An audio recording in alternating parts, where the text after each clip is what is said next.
ini ke pengadilan, kini faktanya Jokowi justru mengaku jika forum pengadilan sangat ia nantikan untuk membuktikan keaslian ijazahnya. Kita bahas bersama dengan kuasa hukum Roy Suryo, Bung Ahmad Kozinudin, dan juga Sekjen Projo, Bung Freddy Damani, yang kedua sudah hadir di studio Kompas Petang. Selamat sore, Bung. Selamat sore. Sore, Bung Yasir. Bung Freddy. Saya ke Bung Kozin dulu nih. Boleh. Ya.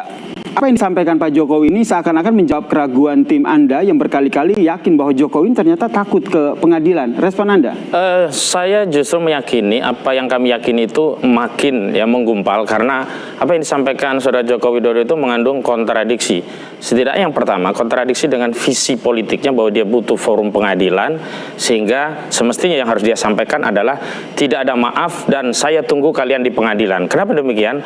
Karena setelah dirinya memberikan maaf kepada dua orang DHL dan ES, ternyata follow up tindakan hukumnya adalah restoratif justice, sehingga keduanya di SP3.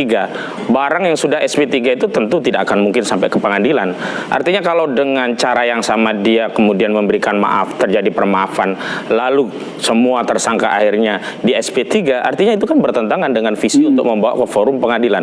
Artinya sebenarnya Jokowi sedang berusaha untuk menghilangkan forum pengadilan itu dengan memberikan maaf jika nantinya ditindaklanjuti dengan restoratif justice dan pengertian. Yang kedua ada lagi, kontradiksinya adalah dengan pernyataan sejumlah relawannya. Relawannya selalu menyatakan bahwa khusus untuk 3 orang, Roy, Rismon, Tiva, itu tiada maaf bagi ketiganya, karena ketiganya menjadi sarana untuk sampai ke persidangan. Tapi tadi statementnya semua bisa atau berpotensi diberikan maaf, walaupun secara hukum itu diserahkan kepada penyidik. Artinya kalaupun nanti secara hukum diserahkan pada penyidik, ketika terjadi permaafan, itu kemudian akhirnya juga restoratif justice semua, SP3 semua, berarti tidak ada forum pengadilan. Tapi yang perlu saya tegaskan bahwa tawaran ini sebenarnya tidak relevan. Kenapa? Tawaran memberikan maaf itu jika sebelumnya ada yang minta maaf, dan orang yang minta maaf itu jika ada keinsafan, ada kesalahan. Klien kami tidak pernah memiliki kesalahan, bahkan merasa benar, berjuang karena sedang mengungkap masalah bangsa, dan yang paling penting tidak pernah ada permintaan maaf dari klien kami kepada Saudara Joko Widodo. Oke, tanggapan dari Bung Freddy. Ya, saya rasa untuk konteks ini bahkan di dalam banyak hal selama beliau memimpin juga, Pak Jokowi itu tidak pernah ada kata takut, pernah ada kata gentar. Jadi dan statement beliau itu juga konsisten, ya. Sejak awal dia bilang dia akan tampil, akan hadir di persidangan, akan menunjukkan bukti-buktinya. Kalau maaf itu juga dia konsisten, sejak awal selalu secara pribadi akan selalu memaafkan kalau ada yang minta maaf. Tetapi tetap juga konsisten bahwa memang untuk persis yang dibilang Bung Kozinudin tadi, ya ini kan ada 2 klaster ya. Nah, klaster kedua ini sedang berproses, ya sudah segera nanti akan kami percaya akan P21 dan memang tidak akan ada penyelesaian apapun itu. Tapi gini, Pak, baik-baik dan kekeluargaan yang akan menyelesaikan untuk restoratif justice untuk teroris.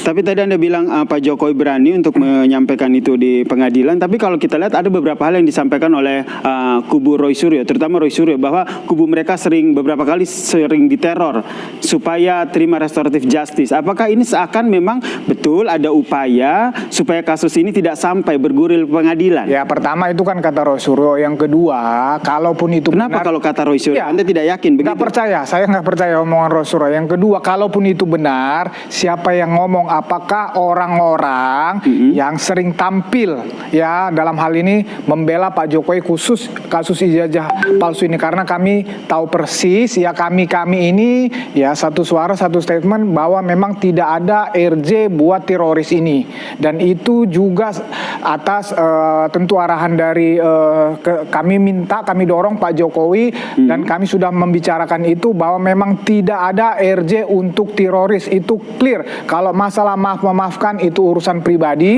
Ya, kenapa kami relawan ya persis ini kan proses hukum. Proses hukum itu ya, ini kan tujuan hukum itu ada 3. Ya, pertama keadilan. Ini proses hukum ini harus memberikan keadilan bagi Pak Jokowi yang kami anggap dia sebagai korban di sini. Yang kedua, asas kemanfaatan hukum. Ini kemanfaatan hukum publik publik ya, masyarakat harus bisa melihat ini proses transparansi ini sehingga ini menjadi pembelajaran bagi publik bahwa tidak setiap orang gampang-gampang menghujat, menghina, memfitnah itu. Berarti, Yang ketiga, yang terakhir ini, ini kepastian hukum.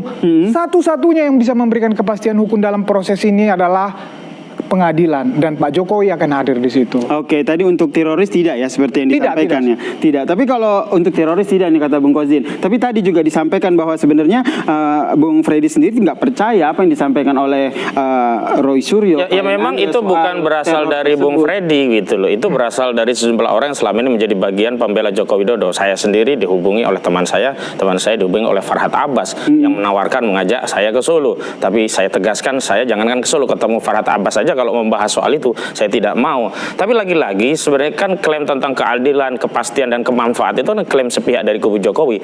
Faktanya adalah tidak ada keadilan, justru kezaliman. Contoh, Bambang Tri dan Gus Dur itu divonis 4 tahun dari 6 tahun tanpa ada keadilan, yakni ditunjukkan ijazah asli. Tidak ada. Sebentar, yang kedua, tadi Anda bilang bahwa Anda diajak oleh Farhad Abbas ke Solo. Ya, ajakannya dari, ya saya tentu menafsirkan ini bagian dari strategi untuk mengajak kami agar berdamai, atau setidaknya kalau saya mengajak klien saya untuk bisa berdamai dengan kubu Jokowi. Itu masih dugaan atau memang sudah ada bukti begitu? Dan arahnya ke sana, karena di beberapa forum juga demikian. Adi Darmawan juga mengajak itu, bahkan Adi Darmawan secara langsung kepada salah satu anggota tim kami begitu, memang tidak melalui kuasa hukumnya dan tidak melalui Jokowi langsung. Tentu kalau itu langsung dan ditolak kan malu. Nah, kalau dari kubu-kubu yang lain kan bisa saja dikatakan itu sebagai ya biasa gosip saja, sehingga hilanglah rasa malu karena tawarannya bertepuk sebelah tangan. Tapi saya mau tegaskan bahwa kalau kita bicara kepastian, tentu kepastiannya itu adalah dengan menunjukkan, dan forum untuk menunjukkan itu tidak harus pengadilan. Buktinya Asrul Sani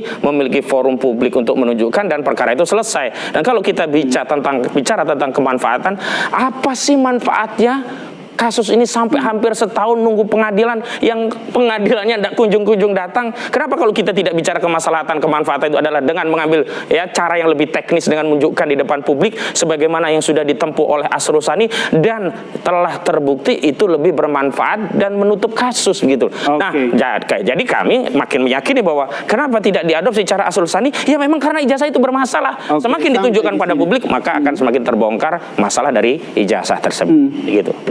Jadi karena ini karena tadi juga yang disampaikan bahwa ini relawan-relawan akhirnya mengajak, mendekati kubu Roy Suryo ini, kenapa akhirnya begitu? Apakah ini arahan Jokowi? Saya kemarin ketemu dengan Farhad, ada Kurniawan, tidak ada pembicaraan itu. Kalaupun ada itu, ini aja kita ngomong-ngomong. Udah, sebentar, karena kan saya tengahi dulu, karena apa yang disampaikan oleh Bang Kozin ini misalnya bertolak belakang begitu apa yang disampaikan oleh Freddy. Misalnya kan Farhad Abbas kan videonya tersebar itu di bandara, misalnya dengan siapa itu kemarin salah satu juga lah tersangka digoda-goda, ayo ke Solo seperti itu. Kemudian juga kan misalnya kita dalam obrolan, udahlah ikutin itu Bang Egy, ayo datang ke Solo, kan begitu itu tetapi secara prinsip bahwa relawan bahkan meminta Pak Jokowi tidak ada RJ untuk teroris ini untuk kepentingan yang 3 tadi itu.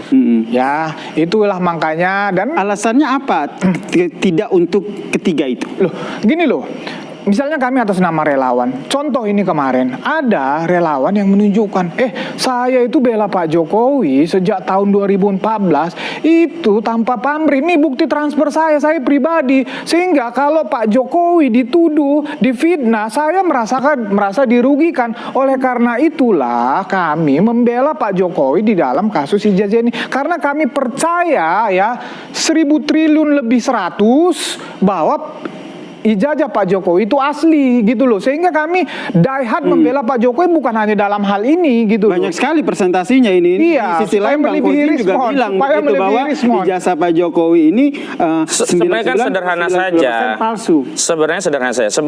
Mestinya Joko Widodo jujur saja, dia banyak masalah sehingga ingin mengakhiri masalah ini. Kalau apa dia ingin, masalahnya? Ya misalnya diseret dalam kasus haji dan haji itu kan masalah. Belum kasus-kasus korupsi yang lain banyak yang menunjuk Joko Widodo. Nah, artinya makanya kalau memang sudah capek ya, kan dia yang bikin masalah, bikin laporan. Ya dia bisa bikin cabut, selesai di delik aduan. Tetapi sekali lagi memang dia ingin mencabut itu dengan legitimasi bahwa ijazahnya tadi menjadi asli saat dicabut. Jadi apa? Adanya perdamaian. Dia butuh legitimasi perdamaian, seolah-olah ketika berdamai ada yang meminta maaf, ketika meminta maaf seolah-olah ada pengakuan bahwa ijazah tersebut asli. Nah, itu yang dia ingin dilegitimasi ijazah tersebut dengan permaafan dan perdamaian tadi, bukan melalui putusan pengadilan. Karena dia juga tahu kalau sampai putusan pengadilan akan banyak yang dikorbankan. Saya juga UGM pasti akan dikorbankan karena nanti akan dikuliti di forum tersebut begitu. Kemudian saya juga tertarik apa yang disampaikan oleh Bung Roy Suryo begitu, mengatakan bahwa ada upaya paksa orang tidak dikenal agar mereka menerima restoratif justice. Iya banyak. Apa itu? Karena begini ya. Seolah-olah kalau di restoratif justice itu mereka akan lepas dari ancaman pidana, ancaman penjara. Padahal memang tidak ada ancaman penjara. Pertama, RRK ya, Kurnia ya, yang Rizal Fadilah, Rustam Effendi dan Kurnia. Itu nggak ada risiko penjara. Kenapa? Dengan KUHP yang baru, ancaman pidana 160 KUHP 28 ayat 2 Undang-Undang itu sudah di bawah 5 tahun dengan konversi KUHP yang baru. Artinya apa? Mereka bisa tarung ke pengadilan sampai inkrah tanpa ada resiko di penjara. Kenapa? Karena tidak ada kewenangan penyidik untuk menahan.